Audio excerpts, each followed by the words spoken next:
নমস্কার বন্ধুরা, সকাল থেকে শুনতে পেলাম মিঠুন চক্রবর্তী আসবে।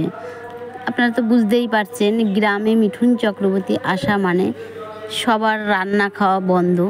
সকাল থেকে বসে আছি, মিঠুন চক্রবর্তী এলো না। তারপরে অনেক 2 ঘন্টা পরে শুনলাম মিঠুন চক্রবর্তী আসবে। আবার গেলাম, গিয়ে দেখছি এই আসে শুধু গাড়ি আসছে। এবার দেখছি আশা মিলল যে হ্যাঁ, মিঠুন চক্রবর্তী আসবে।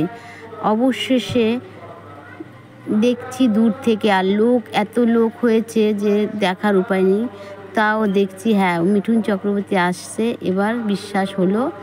তো চলো সবাইকে দেখাই। আমাদের মিঠুনদা আমাদের গ্রামে সবার মাঝে এসছে, সবাই তো খুব খুশি। গ্রামের লোকজন এতটা খুশি যে বলে বোঝাতে পারবো না। তো ভালো করে ক্যামেরা করতে পারিনি, লোকের জন্য। হাইট একটু বড়, তো তার জন্য আর ক্যামেরাটা ভালো করে করা গেল না। তো যেমনটা পারলাম তেমনটাই করলাম। চলো সবাইকে দেখাই আমাদের মিঠুন মহাগুরু। মিঠুনকে দেখো, মিঠুন চক্রবর্তী এখনও খুব হ্যান্ডসাম দেখতে।